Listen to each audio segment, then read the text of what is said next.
बिस्मिल्लाहिर्रहमानिर्रहीम, अस्सलाम वालेकुम। Welcome back to my YouTube channel mama food secrets. आज की इस वीडियो में मैं आप लोगों के साथ शेयर करने लगी हूँ चिकन की रेसिपी, जिसे बनाना बहुत ज़्यादा आसान है। घर में रखे कुछ सामान से आप इसे बना के रेडी कर सकते हैं। तो आइए इसे बनाना शुरू करते हैं। सबसे पहले मैंने भुने हुए प्याज लिए हैं। उसके बाद उसके अंदर मैंने ऐड कर देना लहसुन अदरक का पेस्ट। ये मेरे पास 1 चम्मच के करीब है। इसे मैंने अच्छे तरीके से मिक्स कर लेना है, थोड़ा सा पका लेना है ताकि इसके अंदर का जो कच्चापन है वो ख़त्म हो जाए, क्योंकि लहसुन और अदरक में स्मेल होती है। तो ये मेरे पास अदरक है। अदरक भी 1 टेबल स्पून के करीब है मेरे पास, वो मैं ऐड कर चुकी हूँ। अब मैं इसे अच्छे तरीके से मिक्स कर लूँगी, पका लूँगी। उसके बाद मेरे पास कुटी हुई सब्ज़ मिर्च है। ये सब्ज़ी मिर्च मेरे पास 3 दरमियानी साइज़ की थी, जिसे मैंने बारीक ही पीस लिया है। अब उसके बाद मैंने अच्छे तरीके से मिक्स किया उसे। अब मैं इसके अंदर हल्दी ऐड कर रही हूँ। हल्दी मैंने 1 टीस्पून के करीब ऐड किया है। अब मैं अपने मसाले को अच्छी तरीके से मिक्स कर लूँगी। इसकी मिक्सिंग करने के बाद इसके अंदर बाकी की मैं चीज़ें ऐड करूँगी। अब मैंने इसके अंदर ऐड कर दी है 1 टीस्पून के करीब लाल मिर्च पाउडर और 1 टीस्पून के करीब नमक। लाल मिर्च और नमक आप अपने टेस्ट के अकॉर्डिंग कम ज़्यादा ऐड कर सकते हैं। उसके बाद मेरे पास एक दरमियानी साइज़ का टमाटर है, जिसे मैंने बारीक काट लिया है, वो मैं ऐड कर चुकी हूँ और इसे मैं तब तक पका लूँगी जब तक ये अच्छे तरीके से गल नहीं जाता। अच्छी तरीके से मैंने मिक्स कर लेना है, चम्मच से हिला लेना है इसे और कुछ टाइम के लिए कुक कर लेना जब तक ये गल नहीं जाता। तो यहाँ पर अच्छी तरीके से गल चुका है, आपको नज़र आ रहा होगा। इसके बाद मैंने इसके अंदर गरम मसाला ऐड कर दिया है। मैंने अब इसे अच्छी तरीके से मिक्स कर लेना है। अब चम्मच से ये जो थोड़ा से पीसेस रह गए हैं, ये भी ख़त्म हो जाएंगे। बिल्कुल गला हुआ मसाला हमें मिल जाएगा।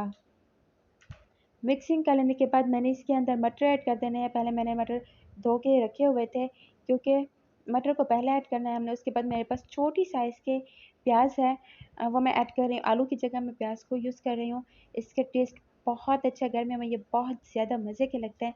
मेरे घर में तो सभी इसे शौक से खाते हैं। तो मैंने इन्हें अच्छे तरीके से मिक्स कर लेना है। ये दोनों चीज़ें सख्त है, चिकन मैं बाद में ऐड करूँगी। चिकन मेरे पास ये है, मैंने इसे धो के रखा हुआ है। अब मैं चिकन भी इसके अंदर ऐड कर रही हूँ। उसके बाद चिकन ऐड कर लेने के बाद मैंने इसे अच्छे तरीके से मिक्स कर लेना है। इसकी मिक्सिंग करने के बाद जो मेन चीज़ है वो मैं इसकी भुनाई करूँगी, लेकिन अभी मैं इसकी मिक्सिंग कर रही हूँ। और इसे अच्छे तरीके से मैंने भून लेना है ताकि ये अच्छे तरीके से गल भी जाए और इसकी जो स्मेल है वो भी ख़त्म हो जाए। अब मसाला लाल हो चुका है। लाल होने का मतलब ये है कि अच्छे तरीके से कुक है, गल चुका है। अब मैं इसके अंदर 4 अदद हरी मिर्च ऐड कर चुकी हूँ। मैंने इसे अच्छे तरीके से मिक्स कर लेना है अब। और ये है टाइम है जब मैंने इसकी भुनाई करनी है। अच्छे तरीके से इसकी भुनाई कर लूँगी मैं।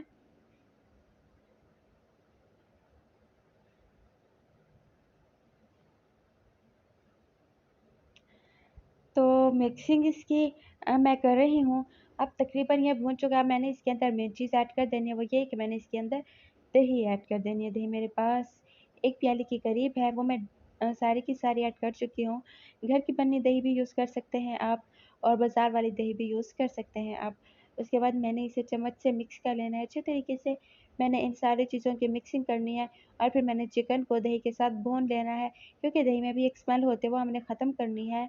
और दही के ऐड करने से चिकन का टेस्ट काफ़ी हद तक इंक्रीज़ हो जाएगा, बहुत यम्मी बन के रेडी होगी।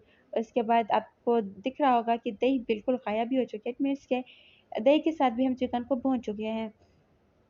अब प्याज को हमने देखना है, चेक करना है कि ये गल चुके हैं या नहीं। अगर कच्चे हैं तो मैं इसे थोड़ा-सा मज़ीद इसके अंदर पानी ऐड करके इसे मैं गलने के लिए रख दूँगी। अगर ये बिल्कुल पक चुके हैं तो मैं इसके अंदर पानी ऐड करूँगी उतना जितना हमने इसका सूप रखना है।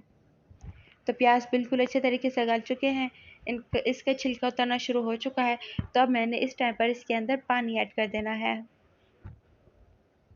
अगर आप पानी ऐड नहीं करना चाहते तो आप ऐसे भी भून लेने के बाद, इसकी भुनाई के बाद भी आप इसे सर्व कर सकते हैं। तो अब मैंने इसे कवर कर देना है और फिर मैंने 3 से 4 बॉयल आने तक इसे अच्छे तरीके से पका लेना है। 3 से 4 बॉयल आ चुके हैं। मैं इसके अंदर गरम मसाला ऐड कर रही हूँ ताकि इसका टेस्ट इंक्रीज़ हो जाए। उसके बाद मेरे पास सारा धनिया है जो मैंने बारीक काट लिया था, वो भी मैं ऐड कर चुकी हूँ। हमारा जो सालन है बिल्कुल पक के रेडी हो चुका है अच्छे तरीके से।